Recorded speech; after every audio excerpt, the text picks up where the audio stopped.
Bon matin tout le monde, 3 septembre. Bienvenue dans On Jase. J'espère que vous allez vraiment bien. On est jeudi, journée de la paye. Alors, on commence tout de suite avec notre météo Colette nationale ce matin. Dans les Laurentides, ici, ce matin, il fait un beau 10 degrés. Même petite laine, c'est cool. Puis, on annonce un 22. D'après moi, ça va rester bien humide comme ça a été hier. Là. On n'annonce pas de... Ça prendrait un petit vent du nord pour placer la patente. Le soleil s'est levé à 6h22, va se coucher à 7h35. La pression barométrique est à 9,85 en montant. On annonce nuageux et seulement que du soleil, donc ça fit avec notre pression. Et la lune, elle est guibeuse décroissante à 99%. Hier, là, c'était brumeux de même, site, là. C'était fou. Avec la lune, on voyait quasiment comme en plein jour. C'était vraiment une belle soirée hier soir. On va commencer tout de suite avec nos recaps. On va regarder un peu les questions que je me suis fait poser hier. Puis comment je peux y répondre avec vous ce matin. Puis hier, en passant, j'ai busté Facebook. Parce que Facebook nous alloue 30 minutes quand on fait des affaires de même. Puis je pense que j'ai fait 33 minutes hier. Puis, là, vous avez dit, ton vidéo, il coupe. Il a fallu que j'aille dans la salle de montage, couper le vidéo, replacer ça, renvoyer ça. Fait que je vais essayer de m'en tenir. Calme-toi, Stéphane, calme-toi. On va essayer de s'en tenir en dedans de 30 minutes. Et normalement, là, le target, quand on a commencé on jase, c'était de faire un 8-10 minutes, là, bien en masse, c'était bien correct. Puis depuis que j'ai commencé, à matin, je suis à mon 134e, enlevez-en deux, parce que quand je me suis fait opérer, là, je ne pouvais pas. Je suis à mon 132e live. C'est cool, hein? Puis, j'ai pas de mérite, c'est juste vous autres. C'est juste vous autres. Toutes les questions que vous me posez, c'est vous autres qui alimentez, puis je vous partage un peu mes impressions, puis qu'est-ce qui se passe, puis comment est-ce que c'est. Fait que c'est vraiment... C'est notre succès, qu'on va dire. C'est cool, c'est vraiment cool. Bon, hier, j'ai eu, je pense que c'est Stéphane Courville qui m'a demandé ça, mais en tout cas, je sais que c'est Stéphane. Là. Il y a un petit pic-bois là, dans son avatar, puis on jase souvent, moi puis Steph. Il voulait avoir, il voulait qu'on parle un peu de questions de balistique. Il veut que je compare avec lui deux calibres que pour lui qui sont bien intéressants. Mais au-delà de comparer, j'ai rien amené là-dedans. T'sais, il veut savoir la différence entre 300 Magnum et 300 WSM. Probablement que la 300 WSM est un petit peu plus forte, mais là, je parle de même un matin. Assis sur le coin de la table, il faudrait que j'aille vérifier mes balistiques. Mais il y a sur votre téléphone, il y a un site que vous pouvez aller, puis vous êtes capable vous-même de comparer. Fait que vous n'avez pas besoin de mots pour ça. Vous allez sur gundata.org. Gun, c'est G-U-N, data, D-A-T-A. .org, puis vous êtes capable en bas d'aller mettre votre calibre. Vous avez tout le choix des boulets disponibles. Moi, je skip là, le vent, gna gna gna gna. Allez-y, qu'est-ce qu'il vous dit là? Parce que peu importe ce que vous allez mettre, en autant que toutes les données, c'est les mêmes, là, vous allez être capable de comparer des pommes et des pommes. Fait que, tu sais, niaisez pas là, avec le 0,6, le 0,4, là, c'est pas de temps de niaiser avec ça, là. On va à la chasse. Nous, ce qu'on veut, c'est tirer dans la grande main, là. Fait que, tu sais, mais, par exemple, si vous mettez une 300 WSM, vous êtes capable de faire une comparaison avec une 300 Magnum, avec le même grain de boulet, c'est important, puis la même balle aussi, c'est important. Puis là, ben, elle vous sort deux tableaux. Vous avez tous les chiffres, à quelle distance vous l'ajustez, les drops de balles, la pression, comment est-ce que ça sort. Vous avez tout ce qu'il faut. Puis après ça, ils vous mettent une courbe. Fait que vous allez voir les deux boulets, les deux munitions, les deux calibres, comment est-ce qu'ils vont ensemble. Puis là, ben, vous êtes capable par vous-même de vous faire une idée sans vous faire dire par... un Joe Blow en arrière de la caméra que lui, il a mieux ci puis il a mieux ça. Non, sérieusement, c'est juste que vous soyez capable, vous autres même, de vous organiser, puis que vous soyez capable de vous autres même faire votre propre impression, puis que si vous avez une discussion, peu importe que ce soit avec des professionnels de l'industrie ou que ce soit juste avec ton chum de chasse dans le camp, bien, vous allez avoir des données précises à vous, que c'est vous qui allez être capable de vous organiser. Puis le but, c'est ça. Le but de On Jase, c'est que vous soyez capable de plus en plus de devenir indépendant, de faire vos affaires, d'être capable de vous démerder dans n'importe quelle situation à chasse, que vous deveniez indépendant, puis être capable de faire vos affaires. Puis je vais faire une parenthèse, je ne l'ai pas dans mes affaires, mais je me souviens, j'ai eu une discussion cette semaine avec quelqu'un C'est la même affaire pour ajuster vos télescopes, ajuster vos arbalètes. L'arc, si t'as pas le choix, faut que tu l'ajustes. Mais encore là, hier, j'ai eu une discussion avec un de mes chums. Il était prêt à s'équiper dans l'arc, puis on jasait de ça. Puis on parlait des pointes de flèche, de chasse. Puis c'est quelle la meilleure? Puis j'ai dit, gars, peu importe celle que t'aimes le plus, parce que Stéphane Monette, c'est pas. Tu sais, j'ai pas les mots, j'ai pas c'est pas moi qui va décider si c'est bon ou pas bon. Je crois à des affaires que j'ai essayées, puis ça s'arrête là. Mais moi, ce que j'ai dit, par exemple, ce qui est important, c'est que peu importe ta pointe de flèche, il faut que ça tire à la bonne place. Puis là, ben, il faut que tu tires avec tes pointes de flèche. Mais t'es-tu fou? Si moi, désajusté, ben, Chris, tu réguiseras. T'es-tu sérieux? Ben oui, prends une petite lime, c'est réguise-les, il faut juste que ça coupe. À vitesse, ça rentre, casse-toi pas la tête. Ça va rentrer pareil, tu sais. Puis j'ai tout le temps fait ça. Oui, il faut que ça coupe comme une lame de rasoir, puis mettre du temps à bien les affûter, puis à t'assurer que tes pointes de chasse vont bien aller. Mais tire avec. Tire avec. Il me l'a dit hier, il avait été à la chasse au sanglier, puis il a visé le sanglier dans le coffre, puis il l'a tiré dans le cul. Tu sais, je comprenais pas. Qu'est-ce que tu comprenais? Ben, il dit, moi, le matin, je suis arrivé, il met mes pointes de chasse. Je dis, ben, jamais faut que tu fasses ça. Jamais. Faut que tu tires avec ton équipement, faut que tu sois sûr. Tu le sais pas, hey, ça va là à 1 millième de gramme de colle qu'il y a de trop dans le Zeus en avant, ou que dans 1 millième de gramme en arrière, dans ton noc qui était mal coulé dans le plastique, puis ta flèche, elle peut faire ça. Puis si tu y rajoutes de quoi dans le vent, faut que tu tires avec. T'as pas besoin de tout savoir, les composantes, puis le poids, non, faut juste que tu sois sûr que ça tire là. Fait que pratique, ben ouais, mais je fais quoi? Hey, moi, quand j'ai commencé, là, on tirait avec des chafes d'aluminium, ça existe encore, là. Puis j'ai dit, on tirait dans des pits de sable. T'es pas sérieux? Ben oui.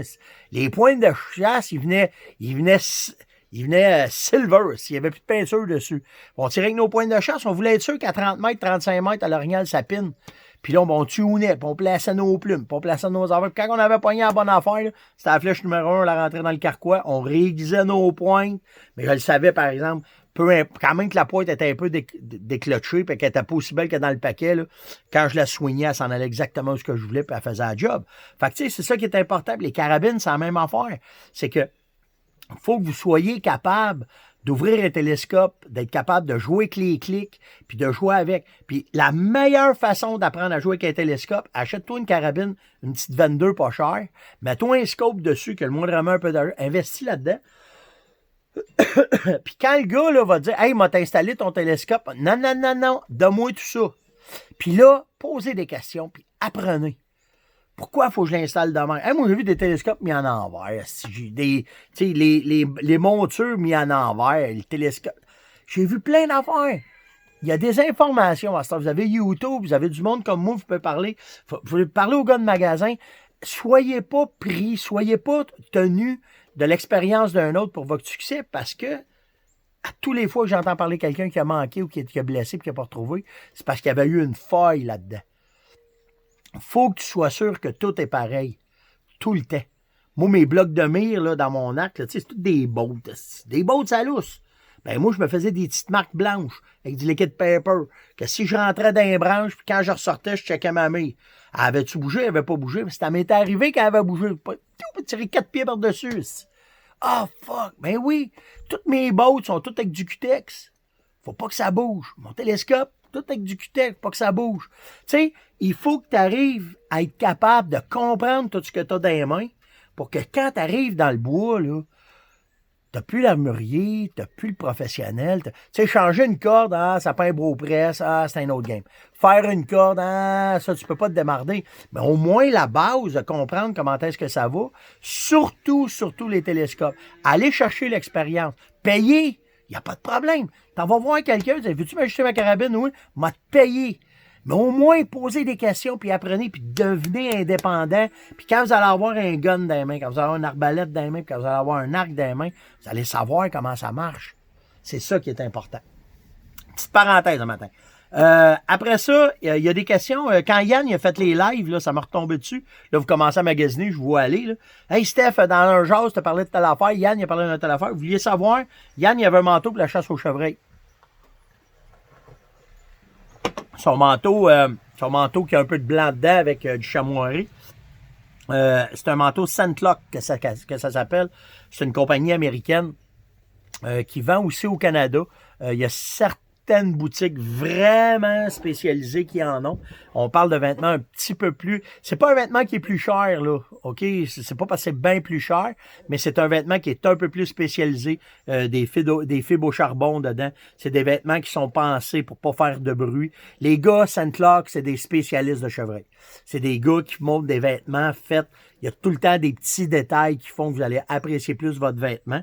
Fait que ce que Yann y avait, ça s'appelle Saint-Lock. OK?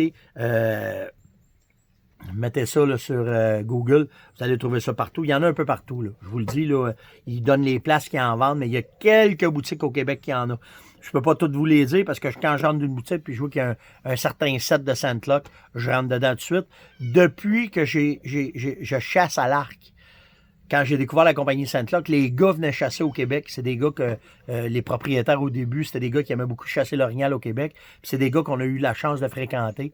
Puis quand tu comprends la technologie qu'ils mettent, l'énergie qu'ils mettent dans ces vêtements-là, c'est une compagnie avec qui tu veux rester.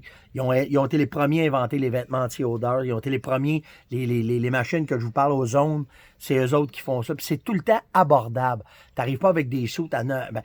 C'est sûr que si tu arrives dans une lancée de nouveaux produits, tu vas payer un saut de 1000$. Mais tu vas arriver, là, comme là, ils sont dans ils vont commencer à liquider certains lots de vêtements de l'année passée, magasiner, poser des questions, puis vous allez tomber sur des lots, là, des super vêtements pour des prix quand même pas pires.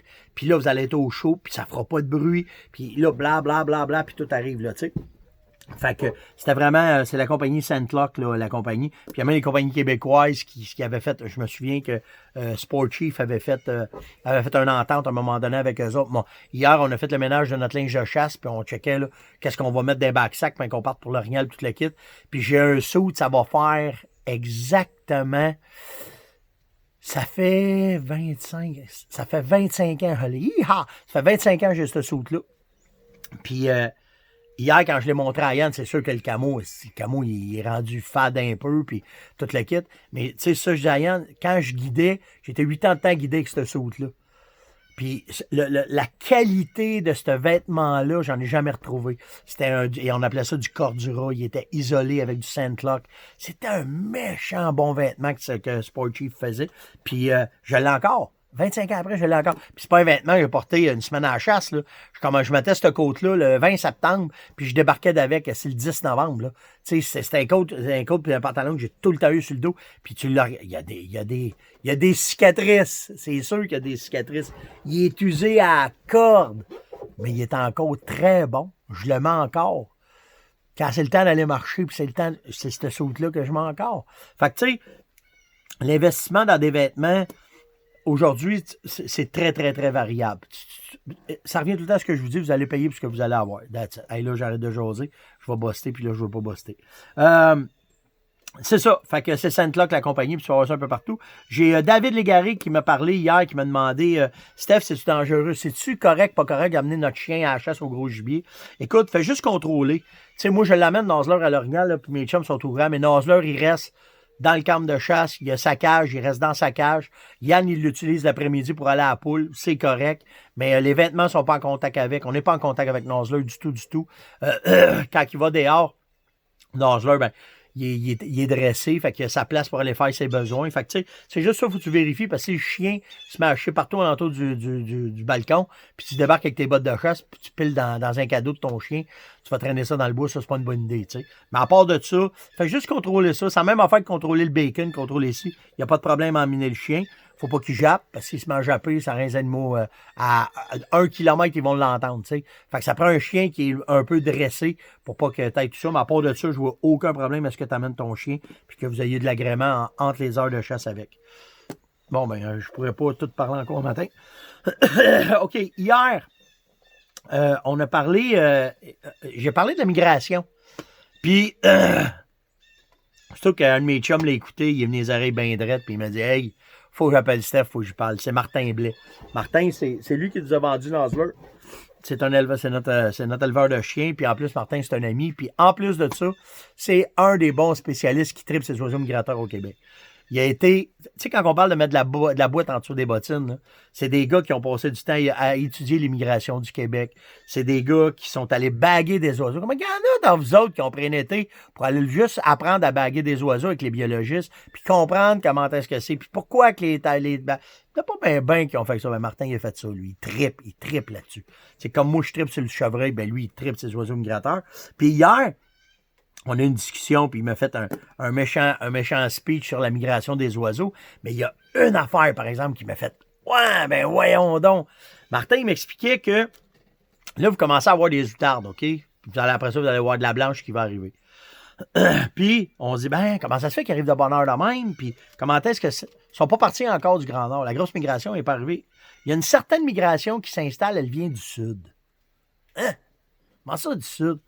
Oui, n'oubliez pas qu'eux autres, ils volent, hein? Puis, ils n'ont pas de douane à passer. Puis, avec la température, on le voit dans le maïs. Moi, chez nous, on le sait que c'est ça. Quand le maïs commence à arriver ici, puis qu'on mange du maïs, quand on mange du blé d'Inde, ben, le blé d'Inde, là, il vient pas de la région ici. Il vient de la rive sud de Montréal. Parce qu'ils sont tout le temps 3 semaines en avant de nous autres.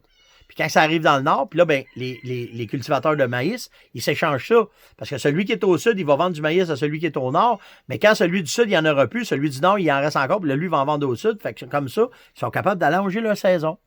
Ben, les outardes, ils ont compris ça, aussi. Ils ont compris ça, tabarouette. Eux autres, là, ils sont dans l'État de New York. Ils sont dans l'État de la... Je sais pas si ça va jusqu'en Pennsylvanie. Martin m'a parlé de l'Illinois aussi. Il y a beaucoup d'oiseaux migrateurs, là. Les oiseaux migrateurs qui sont là, ben, sont dans les champs. Ils ont eu des petits, là.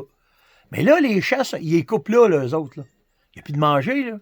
Qu'est-ce qu'elle fait? Au lieu de redescendre au sud, parce qu'il n'y a pas rien au sud, tout a été coupé, ils vont remonter au nord pour venir dans nos champs, nous autres, venir manger. Puis Martin, il dit, c'est facile à comprendre. C'était avec les bagues qu'on a compris ça. Parce qu'il dit, on a des outardes qu'on a récoltées dans des années, je ne sais pas vous dire quand, parce qu'on jasait. Puis il dit, les outardes avaient été baguées à Central Park. Ce qu'elle faisait de Central Park dans l'État de New York, puis que là, tout de suite, elle était rendue à ici, ben c'était ça. Elle avait fini de manger en bas, puis elle avait juste faire un 2-3 petits steps pour remonter au nord, venir manger, puis 2-3 petits steps au sud, puis elle va manquer à la neige. Ça, c'est des vrais snowbirds. Mais, puis c'est ça que j'ai trouvé sharp hier de On Jase, c'est que je peux vous dire de quoi, je peux voler sur un sujet que je connais pas à fond, puis là, j'ai quelqu'un qui va m'appeler, qui va me dire, hey, attends, moi t'en parler, moi. Moi, c'est ma spécialité, ça, blablabla, blablabla. J'avais aucune idée que ça se faisait, qu'il y avait du migrateur qui passait dans le bon haut. En tout cas, merci Martin, puis on va se reparler, on s'en va à la chasse ensemble. Je veux vous parler un matin de munitions. Puis pourquoi je veux vous parler de munitions? Je chasse depuis longtemps, on parle du migrateur tout le temps.